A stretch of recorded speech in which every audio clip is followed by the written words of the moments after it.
Are you a scaling SaaS founder? Ready to make the leap from leading a team to leading an organization? Join us each week as we refill your think tank with actionable tips and strategies from great business minds and those who don't know yet. This is SaaS Fuel with your host, 5-time entrepreneur, SaaS founder, and globetrotting adventurer, Jeff Maines. Welcome back to the SaaS Fuel podcast, where the SaaS leaders who listen to the show are like knights, bold, brave, and a little bit legendary. I'm your host, Jeff Maines. I help B2B SaaS founders like you grow from traction to scale. Here, growth is more than just numbers. It's about crafting a future-proof company, premium valuation, and leaders who live epic, adventurous lives while building companies of significance. I was speaking to a group of high school and college students about entrepreneurship and leading teams, wrapped up with a Q&A, and the conversation took a weird turn. We started talking about King Arthur. So what in the world does that have to do with leadership? Now, they had some really interesting insights and drew some great parallels in our back and forth. Made it very tangible and relatable for them, and it really made me think a little bit more, which I love. Different and unique perspective. In the legendary tales of King Arthur, the Round Table was more than just a piece of furniture. It was a symbol of unity, equality, and collaboration. Knights from diverse backgrounds gathered around it, and each brought their own strengths, experiences, and perspective. In the legendary tales of King Arthur, the Round Table was more than just a piece of furniture. It was a symbol of unity, equality, and collaboration. Knights from diverse backgrounds gathered around it, each bringing their own strengths, experiences, and perspectives. And that in itself was really unique. People were way more segregated then by race, by class, religion, profession, geography, genealogy. Were you noble or were you not? And quite a bit more. But not there at the round table. Purpose united above all. And this concept of gathering varied minds for a common purpose mirrors the modern day practice of collaborating and masterminding with leaders across different industries. Just as a round table brought together the wisdom of knights from far flung lands, today's leaders can greatly benefit from engaging with peers outside of their usual circles.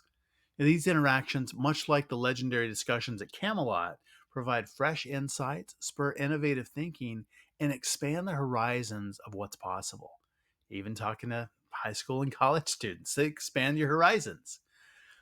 Here's how embracing a roundtable approach to collaboration can transform your leadership and vision. One is gaining new perspectives. Sitting at a metaphorical roundtable with leaders from different industries exposes you to novel approaches and ideas. Them too. The diversity in thought can challenge your established beliefs and strategies, much like how the knights brought different viewpoints to Arthur's table, enriching the collective wisdom. And two is the cross pollination of ideas.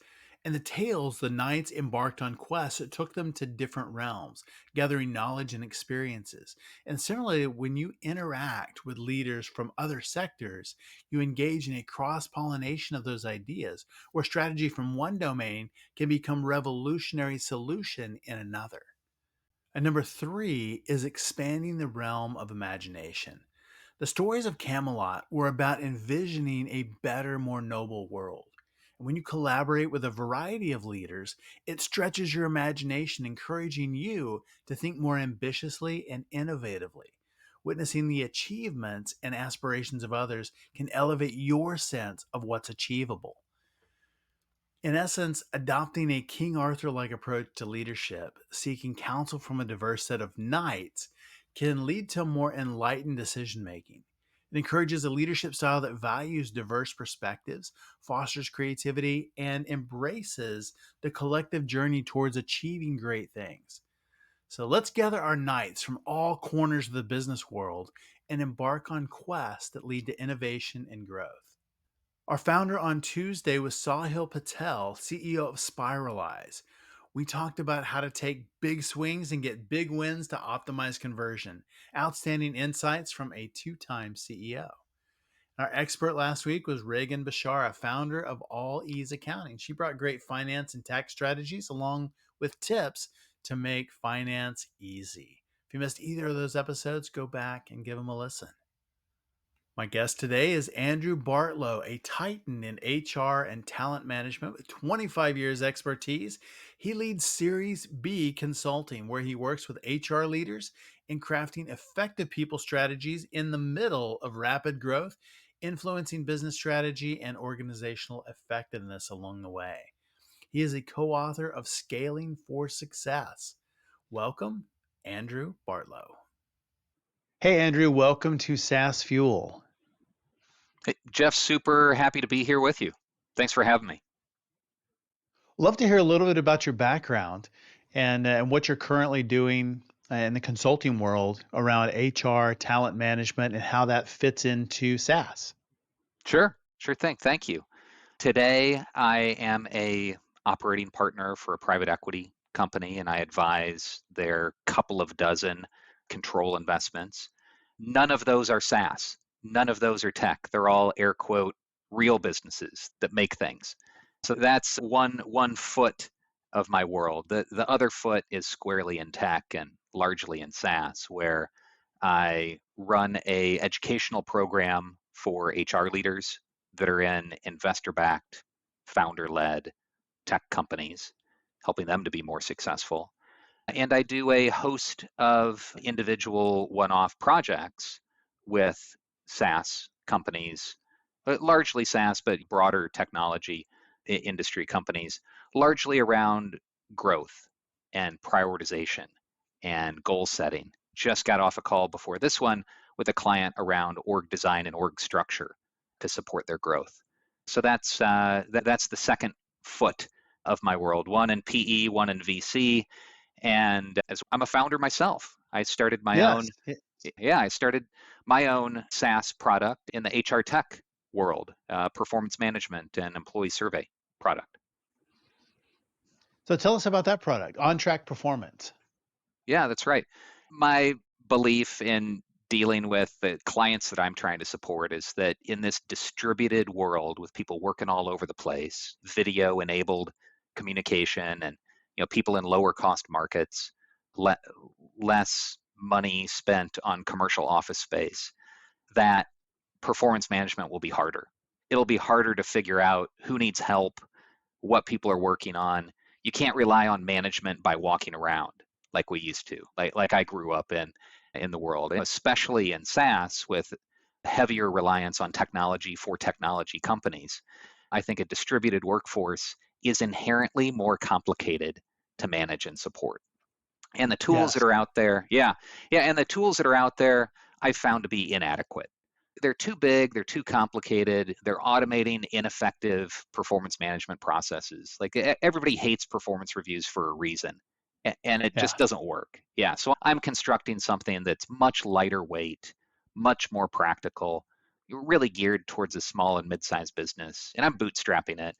It's something that I wish I could have just bought, but it didn't exist. So I somehow got the itch and convinced myself to build it. And I have a team of advisors and a development shop and a design studio that I'm working with and have been working with to get that off the ground. I think that's very cool. One, I love bootstrap companies, bootstrap founders. I think that's awesome that you're doing it that way. And you've done it essentially without hiring full-time staff as well. I think that's really interesting. Was that a conscious decision or was it financially motivated or some of both? Yeah, for sure, both. Would I love to have millions of dollars in the bank to dedicate to this project where I could, hire multiple, a front end engineer and a back end, Python developer and a designer that's super high quality? Would that have been great? Sure, it would have been great. But I also didn't want to get a venture capital firm involved early on. I don't see this as being a billion-dollar unicorn business. I see this as being a smallish, practical tool that will be really valuable for a certain niche in the world. And so I don't really think it's VC investable. So what are my options? My option really was what I'm doing right now, which is bootstrap it and figure out how to do as much of it on my own as I can. One of the things I did was lean into Y Combinator startup school. So I'm not officially a member of the YC cohort, but they have some really great free resources that I've turned to. that Yeah, have helped me find some people that are experienced and interested in doing this work. that's really good. It's a smart way to build, and especially not taking VC investment early. You said, you don't feel like it's investable. I'm sure that if you put it out there, would be people throwing money your way. But you do give up a lot of control, and you give up autonomy and so many other things along with that. It comes with strings. So I It applaud you for the way complicates you're things. building. It's Yeah, complicated enough already, and I think that's a real theme through a lot of my advisory and consulting work is simplify. You don't have to make things as complicated as they can become. And so why would I have an investor involved unless there was something like really obvious that they were bringing to the table for me aside from a check? sure. Yeah. Well, performance management is something I think a lot of companies don't do well. Sometimes they try, sometimes it's just to check a box. But it just seems like it's not done really well in aligning goals and compensation and recognition along with those goals. How do you fix that? And how do you? I love the idea of simplification. This is Yeah. something we complicate a lot as well. Yeah, just going back to first principles thinking, like, why do you have performance management? Why do you have performance reviews? Is it all driven by the lawyers and liability and compliance? That's not a great reason. Not a great I reason. If you base any sort of performance management around trying to help ensure that people know what's most important right now, that the people that need help can get help, that the goals and priorities are clear and obvious. If that's like the reason that you're doing something around performance, then you can construct a system that makes a lot more sense. And I don't necessarily mean a software system, an approach to communicating with people and following up with them. So I think that really one-on-ones with your immediate manager are a magic wand, are really incredibly powerful, and you want to make sure that those one-on-ones happen and that you have a way to inspect what you expect around that. And that yeah, at the top of the house, at the company level, whether you're 20 people or 20,000 people, that your company-wide goals and priorities are really clear. And that's something that just doesn't happen often enough. We're usually trying to do too many things. yes, yes. Yeah, that's so common because there's so many things we want to get done, and which one's a priority? All of them. We're going to do these 50 things this quarter, Yeah. and Yeah. If, we know it's not going to happen. Yeah, if everything's a priority, nothing's a priority. Try to Right. separate those like key drivers, those critical initiatives from the KTBR items, the keep the business running uh, items. So of course, you're going to run payroll, and of course, you're going to handle customer service tickets, and of course, you're going to do 1,000 other things. Yeah. But what are those like key initiatives that should be like the express train for your organization that stops for nothing and goes as fast as possible?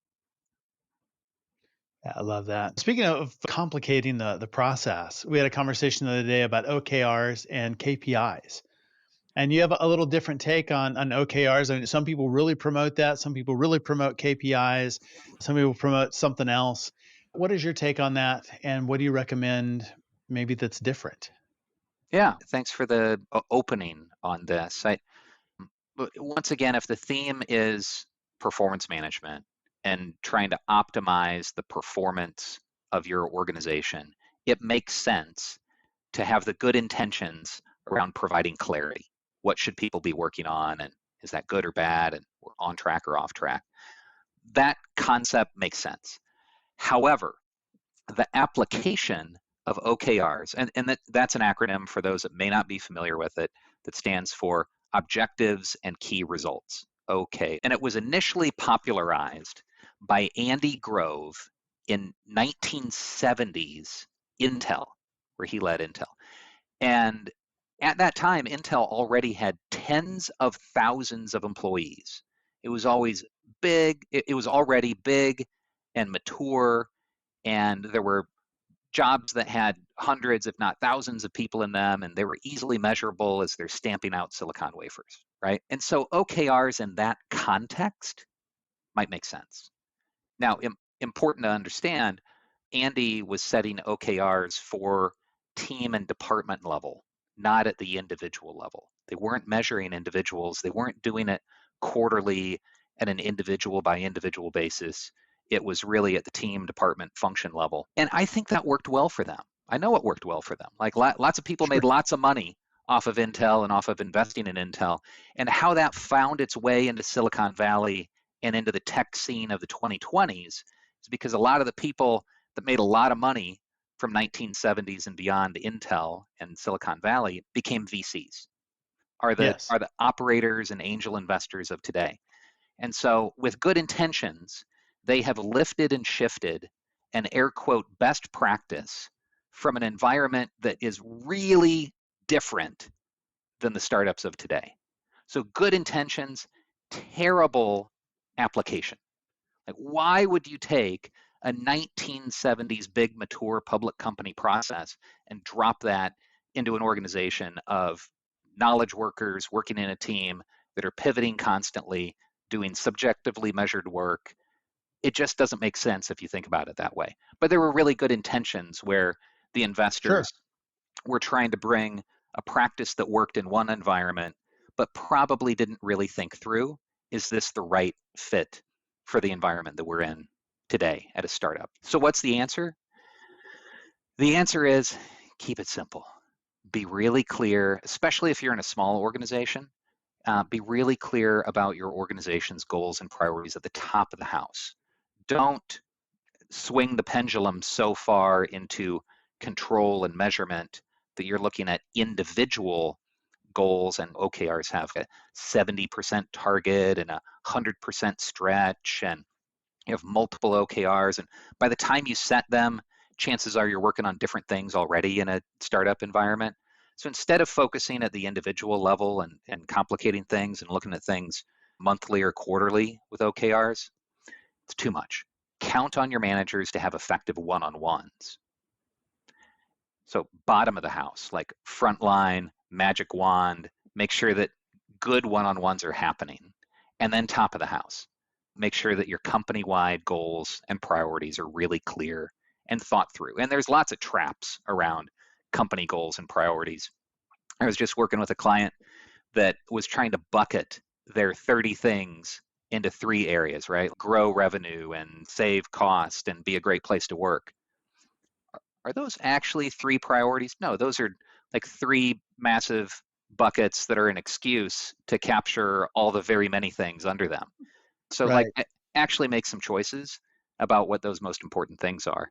So I'd say that the opportunity is at the top and at the bottom, and don't get overly prescriptive with the measurement centrally of what every individual is doing.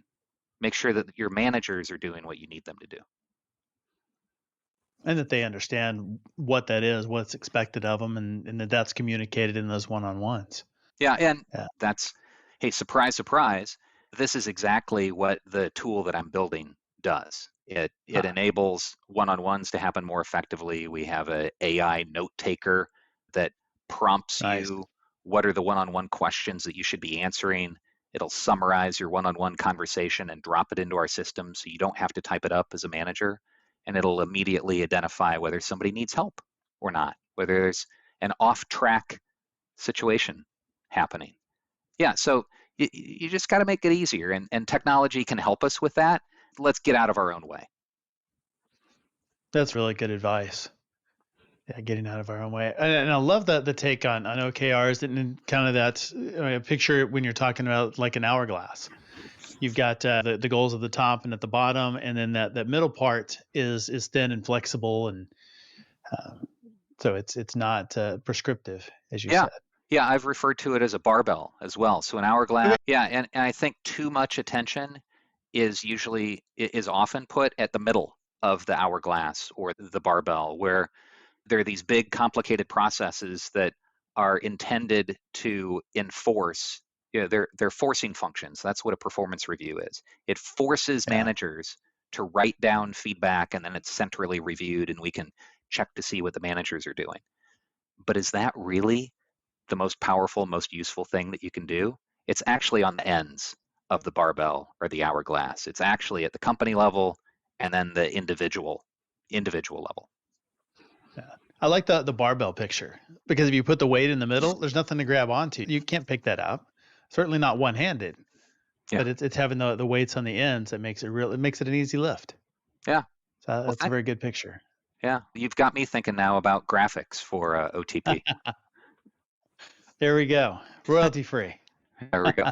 Thank you. Complexity, what types of things do you recommend? You said there's some traps, and we talked about some of that. Are other ways that we can eliminate complexity in the things that we're doing and building our businesses so that we can focus on the things that do really matter?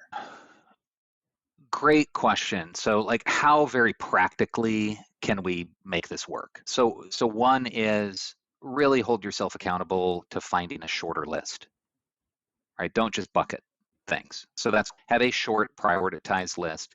And if you need to stack rank, fine, do that. Whatever method you need to do, you could do your SWOT analysis, you could do a stack rank, you could do a dot exercise with your team, you could take direction from your board, but get clear about your priorities. One of the traps that I've seen, of course, is doing too many things.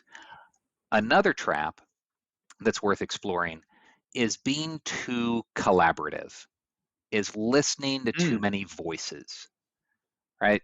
1950s, 60s, 70s, management practices were more top down, more authoritative, more air quote modern practices have been highly collaborative and engage everybody in the process. And generally, that's a good thing. You get more buy-in, you get more understanding, you get more alignment. However, I'd suggest that I've seen the needle potentially move too far towards too much collaboration, which leads to too many things getting added into the bucket, which leads to decisions actually never really being made because you're striving for consensus all the time. So too much collaboration can lead to consensus building, which ultimately just gums up the machinery of a business. Like you don't Mm. get anything done Yeah. if you try to get everybody to agree, or you're agreeing to a really watered down version of whatever it is. Like most businesses will benefit from being laser-like focused, having a point of view, being really clear on what they're trying to do. But if you're asking everybody, if you're crowdsourcing your strategy, if you're using your employee survey to ask who are we and what type of products do we want to build, that's probably not really effective. What it takes is a visionary leader to have a point of view and then be willing maybe to make some edits around the margins. And so take the input and gather feedback, but that should probably only edit your vision by 10% rather than starting from zero and asking your broad team, what should we be doing? So Yeah. yeah, that's a big trap is trying to crowdsource too much. There is so much value in collaboration. That's why we do this in a focused way at Champion Leadership. For a broader perspective, you should come hang out with 1,000 SaaS leaders in Austin at SaaS Open, March 28th and 29th. Get an inside look at the future of software and spend time with the people who are making it happen. There will be 5 stages with valuable content delivered in short 20-minute segments. Each one is focused on a different role: SaaS founders, CMOs, heads of product, sales, and engineering. The best way to predict the future is to create it. So come do that with us March 28th and 29th. I'll be speaking at a couple of the sessions there, and I'd love to meet you. We're hosting a dinner as well called We Love Bootstrappers while we're there too. So check that out. Learn more at saasopen.com and use code CHAMPION2024 when you register to save a couple $100 on your ticket. Like a little gift to you. saasopen.com. I think is a lot of times leaders do want to get that input, but that's it. Our job is to lead, and it's to have that vision and to share that vision and say, here it is, this is core, and then take that, maybe the input I like that around the outside. It's the margins, it's some contributions to that, but it's really to set that vision, and that's what the team buys into. And hopefully you do that really early, so you're building the team that buys into that vision from the very beginning, not try and sell it to them 3 years down the road of here's who we are, but that's communicated really early on. That's right. That's right. Yeah, I think again it comes with good intentions. Like I had described Yeah. The venture capitalists with good intentions bringing an ineffective process over, good intentions around engaging your team, good intentions around being a kind and collaborative leader. That's great, but don't sacrifice the clarity in vision and purpose. Don't get caught doing too much. Yes, and yes, yes, yes leads to a list of 30 priorities that may not be Right. real. Yeah, you may have your shadow priorities that people aren't actually aware of because you've said yes to too many things. We've had that in development. So we decide here are the things that we're going to get done during this sprint, and we get done, and one of those things is done, and then we've got 25 other things that were done. Like, what happened? Where did all this other stuff come from? Yeah, And it was just not communicating clearly. Here are the priorities, and that excludes all of these other things. It's well, I wanted to do this, and I like this project, and this was fun. And yeah, you end up with things that you didn't necessarily intend, and time wasted. yeah. Without that clarity, it's a surprise at the end of Yeah, each sprint. Yeah. surprise and not so much delight. Yeah, and not so much progress along your product Yeah, roadmap yeah. either. Yeah. A bunch of Yeah, so stuff that done, but not progress. I like that. yeah, it's action or effort without results. And what I think we as business leaders and entrepreneurs and me as an advisor are trying to help organizations do is make more progress, is be more effective. Right. Right. Yeah. And so how do you get stuff done? You start by making some choices about what do you need to get done and making sure people are really clear about that. Yeah. And how many things do you think that are reasonable to get done in a given period of time? What do you recommend to your clients? What period of time and how many priorities? Yeah, what's the magic number?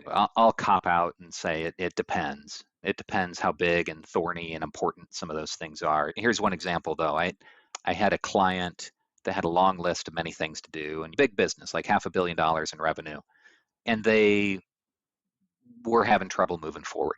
But they had one major issue. This is a non-SaaS, non-technical business who had an inventory issue. And so they decided we have such a major P&L overhang.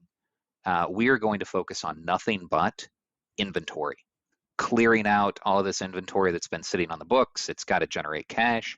We're going to clear out inventory. We're going to have daily stand-ups. We're going to have weekly status reports with a dashboard with the board of directors, and we're going to fix inventory.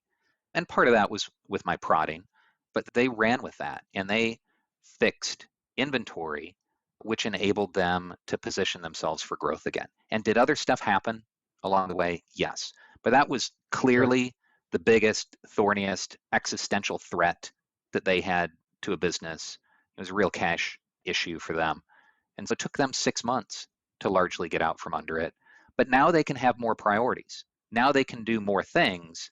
Now that existential threat has largely been dealt with.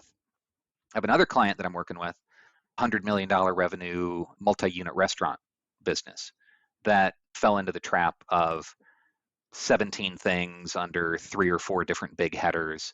And guess what? Nothing was working. And I'm working with them to try to slim the list. What are the 17 things? Do they all need to be done right now? Yeah, we've got to do all these things. Okay, could you sequence or stage them to say, we're really going to crush this one thing in Q1. And then we're going to line up this next thing is on deck for Q2. And if we don't fix the first thing, maybe that needs to run for 2 quarters. But if you can prioritize and get really clear on that, like how many express trains can you have? If everything's an express train, they're going to run into each other at some point. Right. Yeah, so I am copying out and saying it depends, how big and thorny the issue is.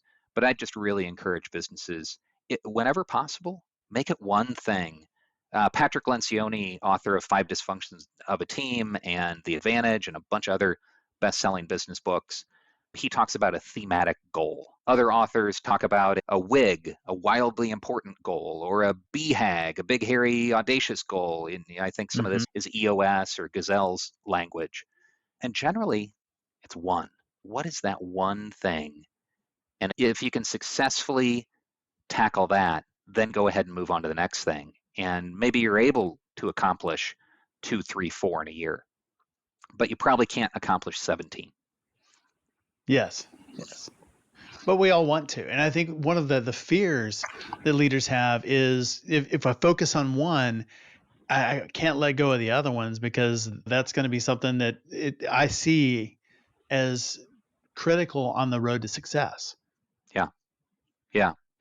And that's where the keep the business running items come in, right? Do you need to have everything on your dashboard? Do you need to have meetings on and status report all of those items? So judgment is required. And if you're in an organization with any size, if you're at 20 plus people, you probably have some managers that are not just you as the founder, owner, CEO. Your managers should be managing their teams, and they may have a longer list than you do at the top of the house.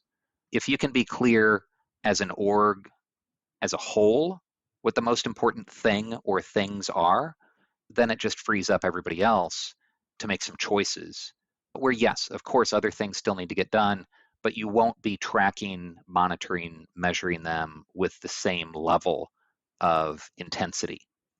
I just read something about Reid Hoffman's process at LinkedIn, where he would meet with managers once a week if they are not meeting their critical goal. And he would meet with managers once a month or once a quarter if they were meeting their critical area of focus. So that's just an example of, you might have a slightly different process of how frequently you're checking in on different types of items.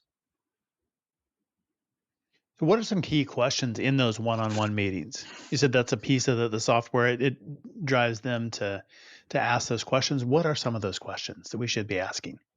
Yeah, actually, I enlisted the help of my co-author of my book, Scaling for Success. He's Professor Brad Harris, is now the dean of the top management school in Europe, HEC Paris, where they call it HEC. And he and a team of other PhD researchers looked into what are the key questions, the short list of key questions that you can ask workers to better predict performance, productivity, likelihood of attrition, and leader satisfaction. And once again, it doesn't have to be complicated. It doesn't have to be 40 different items separated into 10 different categories. Here's the test of whether or not I can name them off the top of my head. So a few of the questions, samples.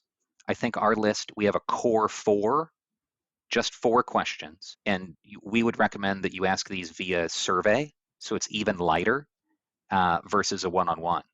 So one is, did you have a one-on-one with your manager in the last month? So you're not even asking the manager to do that.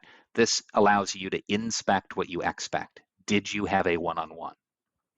Is that communication happening? And we don't need a narrative explanation. We need a thumbs up or a thumbs down. We need a yes or a no. Yeah. And if it was a no, you didn't have a one-on-one, there's probably an opportunity to go in and make sure that happens next time. Here's another question. Was that one-on-one? How was that one-on-one? And the choices are good or not good. We don't need a 1 through 9 Likert scale answer. We don't need a paragraph explaining what you talked about. What we need to know is, simplicity. was there some issue? Was there some conflict in your mind as the employee? Did you have a not good one-on-one with your manager? And if so, then maybe me as the leader can go intervene and have a curious conversation. 2 more questions in our core 4. Do you need assistance? Yes or no? That's it. Maybe that means you need a new mouse. Maybe that means you need a new job or a new manager. But if you need assistance, then somebody can come in and intervene and have a curious conversation and figure out what you need to be more successful. And the last question out of our core 4 is, do you feel like your performance is on track or off track? So it's binary. Again, we don't need word clouds. We don't need lengthy action plans. What we're trying to do is get employees to self-identify if there's some issue. We're trying to identify smoke before fire. So this format, Brad and his team of academics have identified as the core group of most useful questions to figure out who needs help when, and that drives performance and productivity and likelihood to stay and manager satisfaction, all these many good things. A manager one-on-one, some of their questions as a thought starter would be, what assistance do you need? What has gone well since our last one-on-one? What could have gone better? Very simple questions like that. And that's really the root of it. How can I help? What do you need? What's gone? What's not gone? It's that simple. That's really helpful. I love the idea of making it simple and binary. Thumbs up, thumbs down. But that also requires psychological safety. Kind of going back to what you're talking about, Patrick Lencioni, 5 dysfunctions of a team. If they give it a thumbs down on that meeting, who sees it and what happens next? Yeah. This is where we get in our own way a lot of times. And we hear about psychological safety, and all of a sudden you get a bunch of HR people. I'm an HR person myself, that say, oh my goodness, you have to protect people. What are you actually protecting them from? Are you protecting them from assistance? Like, you can choose to not answer. You can choose to say things are fine. But here's your opportunity to actually get some help. And if you refuse to act on that, well, shame on you. And if upper level management jumps in and shoots the messenger and somehow leans on the employee that says that they need help, then that employer is going to experience the negative results of that, right? People will quit, right? So it's in everybody's best interests just to be open about it. And we're simplifying and we're protecting people by not allowing 7-paragraph answers. It's just a curious conversation of what's going on and what help could be provided. So I think it's a really good way to approach it. Get out of our own way. Stop leaning on anonymity. I mean, that's like the suggestion boxes where you can write all sorts of terrible stuff about the company or your manager, and there's no ramifications. It's anonymous. Let's make things fully attributable, and then if somebody needs help, we know who to help. That's really good. And I think that happens if they do that and they get help, they get a response, and it's a good experience. It just self-perpetuates. So they want to do that more. When things are starting to go sideways, they were raising their hand going, hey, I need some help over here. And the cavalry comes to help. And I think that's a really good place to be. Very empowering for employees to know that that's available to them. Instead of designing a process that fits for the bad situations, that like protects workers from bad employers, why don't we design a process that like works for everybody? So that's where I say we need to rethink how this stuff works. And it's probably over time it's been adapted too much, I think, by the lawyers. And so let's get back to basics around helping our organizations to function more effectively. So how do you think we measure progress if we're not using OKRs or KPIs specifically? If some of the things are a little bit more nebulous, a little bit more difficult to have, here's a concrete measure of results. How do we get that performance, and how do we measure results? What do we measure on? I want to be clear that I'm not advocating that we throw out measurements. Like KPIs, key performance indicators, are really useful. Like, those are great. Yes. Like, have measures. Maybe a measure is completion on time with a certain quality rate. Maybe it's a revenue number. Maybe it's a cost out number. Maybe it's a hiring goal for an organization that's growing, or we're cross-sell. Great, measure it. I'm saying don't get too focused on short-term granularity of those measures. When an individual's performance, so if you have an org of 120 people, how much time are you spending setting a goal for the customer service coordinator who's 4 levels down? This quarter you need to respond to 72% of requests within 24 hours. And how useful is that? What's more useful is having a KPI at the organizational level. and measuring that and ensure that people know what the big goals are that you're driving towards, and that you have healthy one-on-one conversations so that each manager and their team knows what's most important right now. That's another one of the key questions of a one-on-one is what's most important right now to make sure that you're aligned on what those priorities are. So yes, measure things, but look for that Goldilocks zone. Like you can get too big and too nebulous, too much Hmm. ambiguity. And on the other side of the three bears, you could also get like way too granular, way too detailed at an individual level. Look for that.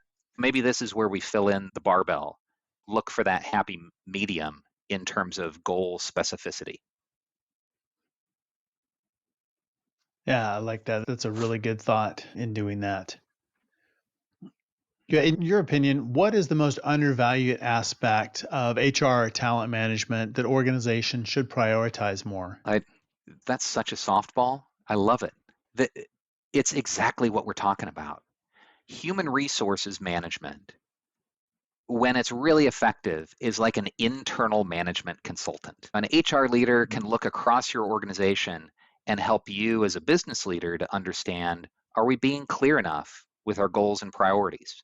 How are we communicating? How are we delivering feedback about what's most important right now and whether we're winning or losing? Too often, HR gets sucked into dealing with an employee relations issue or a legal claim or Right. pushing the paper, trying to do benefits enrollment. But the real high quality value adds, often companies go outside to get because the HR people may not have the experience doing the goal setting and prioritization and internal comms that are needed. But if you have a good HR person, they can be just absolutely invaluable in being your sounding board as a business leader. It's really interesting because the role of HR I think has changed from what it was 10 or 20 years ago, where it was more being the corporate police and doing the payroll and benefits and that kind of thing. And I think it's the HR manager of today is much more strategic than it was 20 years ago. What's your take? I think there is a lot more use of the word strategic, but there isn't as much as there could be recognition of what that really means or understanding of how to do it. And so one of the things that I do is I run an educational program for HR leaders at investor-backed, founder-led tech companies to help them really understand and apply what does it mean to be strategic. That doesn't mean that you stop paying people and you stop Right, right. resolving employee complaints, but that's about prioritizing and aligning, figuring out what the business goals and deciding what policies and programs can best support that. Does an employee survey make sense right now? Or does an incentive plan for the sales team make sense right now? Or does leadership effectiveness in your engineering team? Like what's most important right now? It's not just pulling out the old HR playbook. The HR of today, I think, is still trying to find its footing. I think there are a lot of progressive ideas around employee engagement and empowerment, and through COVID, remote work and pay transparency, a lot of social equity issues really reached the zeitgeist and common vernacular. And so HR has been pulled in a lot of different directions. Sure. And we all want a seat at the table, but we don't all know what behaviors that actually requires. And so that's why a consultant or advisor like me often gets tapped, is because I've been there and I've done that, and I can do some of it for them, and I can hold somebody else's hand and help them understand what it looks like and do it better themselves. Yeah, I think you're right that it's evolving, but boy, we still have a lot of opportunity. Yeah. So if SaaS leaders that are listening today, if they want to take one step toward making their HR, their talent management more strategic and giving them that seat at the table, what does that one step look like? How can we do that? Yeah, if you'll permit me, I'd actually reshape the question. Because Yes. it's not about trying to make your HR person happy or trying to make them more effective. Elevate it a level. What's the one thing that you can do to make your organization more effective? What's that? And that is get crystal clear on your goals and priorities. And if you need help doing that, then test your HR leader to see if they can be an effective sounding board there. Look for assistance from a consultant, advisor, an EOS, a Gazelles, whatever tool or resource you want to use. Clarity on goals and priorities is absolutely essential. And potentially your HR leader can help you do that. Have a conversation with them about how do we embed these ideas? How do we reinforce our desired ways of working and our priorities? And if you don't have the person with the right skills to do it, then think about where you can get that support. Maybe it's outside, maybe it's changing your leader, maybe it's trying to upskill your leader. Outstanding. Where can we learn more about you online? And of course, get a copy of your book too. Yeah, thanks. I'm really noisy on LinkedIn. Please follow me. I post pretty regularly. Andrew Bartlow, I post under my personal profile. My consulting website is Series B Consulting. B is in boy. Great name. Yeah, thanks.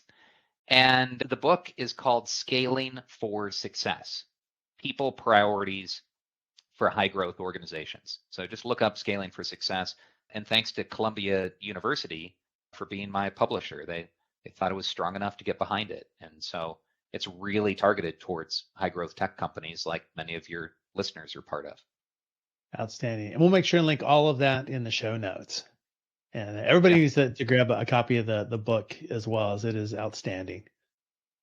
Scaling for Success. Fantastic. Andrew, it has been such a great time having you on the show. Thanks for being on SaaS Fuel. Oh my goodness. Hey, I just hope it was helpful for your audience. That's my KPI. How useful am I? So for the audience, hey, if there's any way that I can support you, just please reach out and link in, and I would love to hear from you. Definitely. Thank you. Thanks again, Andrew, for coming on the show and sharing your insights and expertise. You can learn more about Andrew at seriesbconsulting.com, and be sure to connect with him on social as well. As always, all links, highlights, resources, and full show notes are available at saasfuel.com. And be sure to check us out on YouTube for full video episodes, shorts, training, and quite a bit more. If you're a thought leader, take a minute and share the episode with your network. They will appreciate the recommendation, and your status will bump up a couple of notches. And the team and I really do appreciate it too. Everyone who shares this week gets a Dragon Egg phone charger. It's great for nights.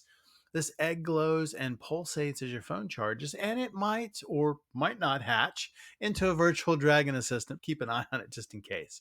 Perfect for your next night meetup. Join us next Tuesday, where my guest is James Roth, Chief Revenue Officer of Zoom Info. We talked about how sales has changed, what's working today, and he is in a great position to talk about that, and also the personal growth required to successfully transition from individual contributor to executive leadership. It's a very difficult transition. He has done it beautifully and has some great tips on that as well. Next week on our SaaS Fuel Expert Series, we have Brady Jensen, a founder who solves the trust problem between marketing and sales. If you've ever had an experience where reality doesn't match the playbook, this episode is for you. So I will see you next time, and as always, enjoy the journey. Thanks for listening to SaaS Fuel. Full show notes for each episode, which includes a summary, key takeaways, quotes, and any resources mentioned, are available at saasfuel.com. Be sure to follow and subscribe wherever you listen to podcasts. And if you're enjoying the content and getting value from these episodes, please leave us a rating and review at ratethispodcast.com/saasfuel. We'll be sure to read these out on future episodes.